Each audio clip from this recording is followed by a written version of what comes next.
بسم اللہ الرحمن الرحیم۔ السلام علیکم۔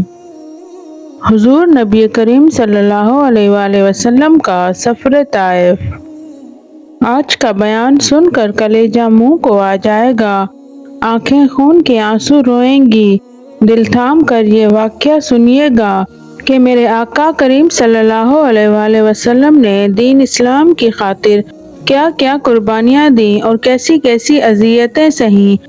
اللہ تعالیٰ کے آخری رسول حضرت محمد صلی اللہ علیہ وآلہ وسلم کو تبلیغ اسلام کی پاداش میں مشکلات، مصائب، تکالیف، آزمائشوں، اذیتوں اور امتحان سے دوچار ہونا پڑا۔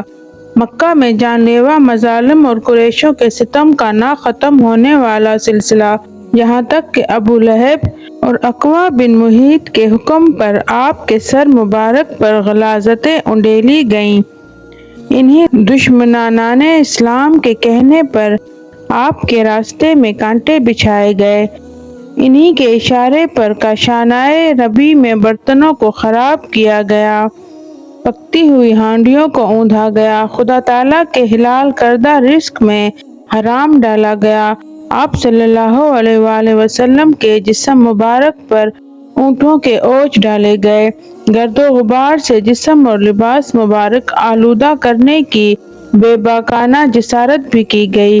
آپ صلی اللہ علیہ وآلہ وسلم کی صاحبزادیاں یہ صورتحال دیکھ کر غمگین ہو گئیں اور ان کی زبان سے بددعائیہ جملے نکلے، تو آپ صلی اللہ علیہ وآلہ وسلم نے فرمایا، اے بیٹی دلگیر نہ ہو، تیرے باپ کا اللہ خود محافظ ہے۔ گویا ظلم و ستم، اذیت و تکلیف، ذہنی کوفت اور جسمانی تشدد اور غیر انسانی برتاؤ آپ سے بڑھتا گیا، لیکن اس سب کے باوجود آپ صلی اللہ علیہ وآلہ وسلم کے صبر و تحمل، عفو و درگزر، ضبط و برداشت اور استقلال میں ذرا برابر کمی نہیں آئی۔ جب مکہ کا بچہ دشمنی کرنے سے باز نہ آیا تو آپ صلی اللہ علیہ وآلہ وسلم نے مکہ سے باہر کی طرف نظر دوڑائی اور طائف کے سفر کا ارادہ فرمایا۔ طائف مکہ سے تقریباً 40 میل کے فاصلے پر خوبصورت وادی، زرخیز باغات اور پہاڑوں سے مزین علاقہ ہے۔ قبیلہ ثقیف یہاں آباد تھا۔ یہ عرب کا طاقتور قبیلہ تھا۔ قریش کے اس قبیلے سے رشتہ داریاں بھی تھیں۔ یہاں 3 بھائی عبد الیل، مسعود اور حبیب اس قبیلے کے سردار تھے۔ نبوت کا 10واں سال شوال کا مہینہ تھا۔ آپ صلی اللہ علیہ وآلہ وسلم فریضہ تبلیغ کے لیے یہاں پیدل پہنچے۔ آپ صلی اللہ علیہ وآلہ وسلم کے ہمراہ حضرت زید بن حارثہ رضی اللہ تعالیٰ عنہ تھے۔ 10 دن یہاں قیام فرمایا، عام و خاص کے سامنے دین اسلام پیش کیا، معززین علاقوں کے مکانوں پر تشریف لے گئے اور انہیں اسلام قبول کرنے کی دعوت دی، لیکن سب نے بے رخی کا مظاہرہ کیا۔ آخر کار آپ صلی اللہ علیہ وآلہ وسلم یہاں کے سرداروں عبد الیل، مسعود اور حبیب کے پاس تشریف لے گئے اور ان کے سامنے اپنے آنے کا مقصد بیان فرمایا، لیکن ان بدقسمتوں کی بدقسمتی تو دیکھیے کہ انہوں نے آپ کی دعوت کو نہ صرف ٹھکرایا بلکہ نہایت گستاخانہ رویہ اپناتے ہوئے آپ کا مذاق اڑایا۔ آپ صلی اللہ علیہ وآلہ وسلم کو طنز کا نشتر چبھوتے ہوئے کہا، اگر خدا تعالیٰ نے تجھے رسول بنا کر بھیجا ہے تو وہ خانہ کعبہ کی عزت پامال کر رہا ہے۔ دوسرے نے کہا، اللہ کو تیرے علاوہ اور کوئی نہیں ملا جسے وہ رسول بنا کر بھیجتا۔ تیسرے نے آواز کستے ہوئے کہا، اللہ کی قسم میں تیرے ساتھ بات نہیں کرتا، اگر تو واقعی اللہ کا رسول ہے جیسا کہ تیرا دعویٰ ہے تو رسول کی شان یہ نہیں کہ اس سے بحث کی جائے، اور اگر تو خدا پہ جھوٹ بول رہا ہے تو میری شان یہ نہیں کہ تجھ جیسے جھوٹے سے بات کروں، نعوذ باللہ۔ اس کے بعد ان بد نصیبوں نے طائف کے باشندوں اور آوارہ گردوں کو آپ صلی اللہ علیہ وآلہ وسلم کے پیچھے لگا دیا۔ کوئی تالی بجاتا تو کوئی سیٹی بجاتا، کوئی جملے کستا، شور و ادھم مچاتے ہوئے آپ صلی اللہ علیہ وآلہ وسلم کو طائف کی گلیوں میں لے آئے۔ یہاں دونوں طرف لوگ صف بنائے پتھر ہاتھوں میں لیے کھڑے تھے۔ جب آپ صلی اللہ علیہ وآلہ وسلم کا گزر وہاں سے ہوا تو انہوں نے آپ صلی اللہ علیہ وآلہ وسلم کو پتھر مارنا شروع کیے۔ سر مبارک سے لے کر پاؤں مبارک بلکہ نالین مبارک تک آپ لہو لہان ہو گئے۔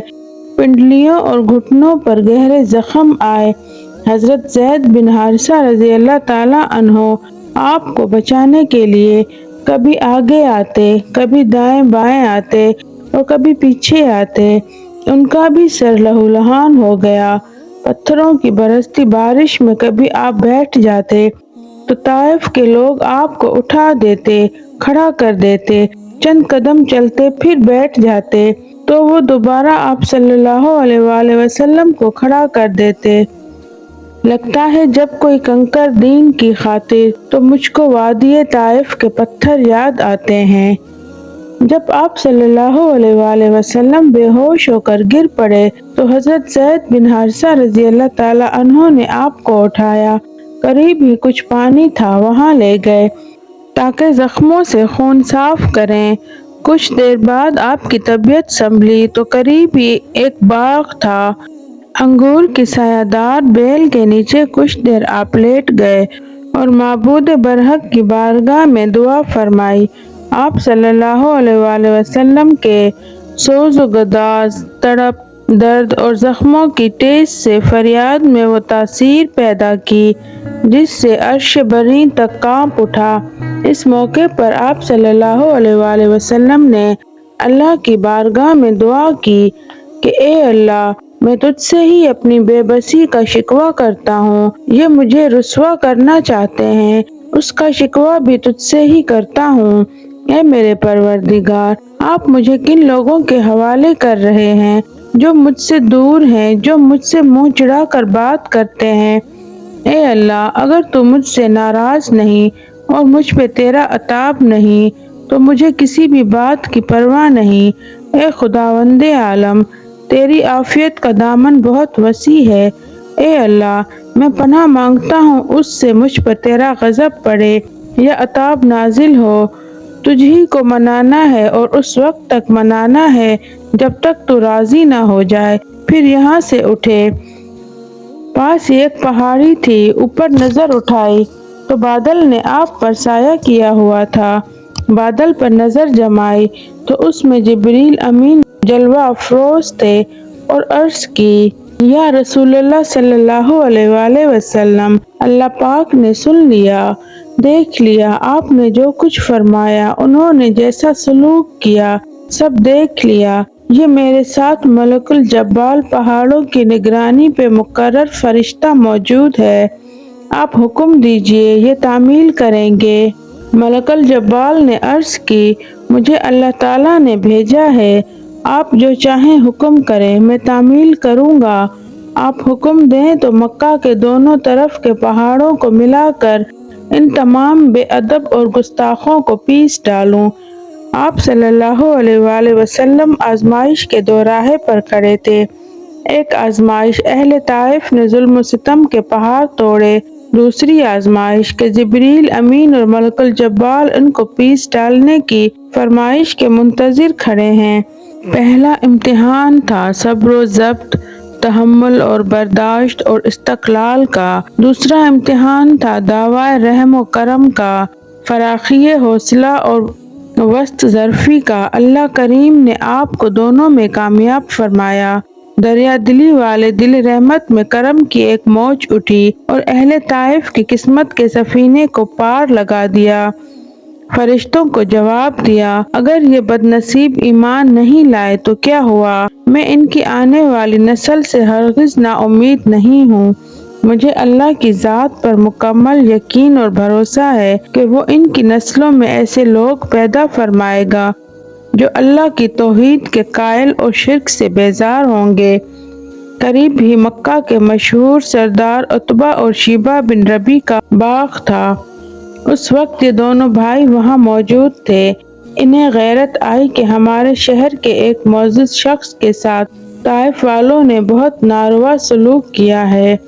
غیرت تو آئی لیکن شرم پھر بھی نہ آئی، اخلاقی ہمت پیدا نہیں ہوئی کہ خود آ کر آپ صلی اللہ علیہ وآلہ وسلم سے بات چیت کرتے۔ چنانچہ اپنے ایک غلام کو انگور دے کر آپ صلی اللہ علیہ وآلہ وسلم کے پاس بھیجا، جس کا نام عداس تھا اور مصباً عیسائی تھا۔ وہ آپ صلی اللہ علیہ وآلہ وسلم کے پاس آیا، انگور پیش کیے۔ آپ نے انگور کھانے کے لیے ہاتھ بڑھایا تو زبان مبارک پر بسم اللہ الرحمن الرحیم جاری ہو گیا۔ عداس کہنے لگا، یہاں کے لوگ بسم اللہ الرحمن الرحیم نہیں پڑھتے۔ آپ صلی اللہ علیہ وآلہ وسلم نے فرمایا، تم کہاں سے آئے ہو؟ اس نے جواب دیا، نینوا۔ آپ صلی اللہ علیہ وآلہ وسلم نے فرمایا، وہی نینوا جو میرے بھائی حضرت یونس علیہ السلام کا وطن تھا۔ وہ حیرت زدہ ہو کر پوچھنے لگا کہ آپ یونس علیہ السلام کو کیسے جانتے ہیں؟ آپ صلی اللہ علیہ وآلہ وسلم نے جواب دیا، میرے اور ان کے درمیان نبوت کا رشتہ ہے۔ وہ بھی اللہ کے نبی تھے، میں بھی اللہ کا بھیجا ہوا نبی ہوں۔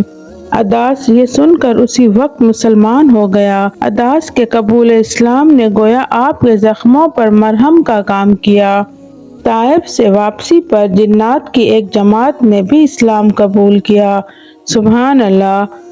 سفر طائف سے ہمیں یہ سبق ملتا ہے کہ دین اسلام کی تبلیغ کے لیے انتہائی کٹھن اور مشکلات بھی آئیں تو ثابت قدمی اور خندہ پیشانی سے برداشت کرنے چاہیے۔ تبلیغ کی محنت کا نتیجہ اگر وقتی طور پر نظر نہ بھی آئے تو بھی اللہ کی رحمت سے نا امید نہیں ہونا چاہیے۔ محنت کا ثمر کچھ عرصے بعد اللہ تعالیٰ ضرور دیتا ہے۔ تو ناظرین، یہ تھی ہماری آج کی ویڈیو۔ امید کرتی ہوں ہماری محنت بھی آپ کو پسند آئی ہوگی۔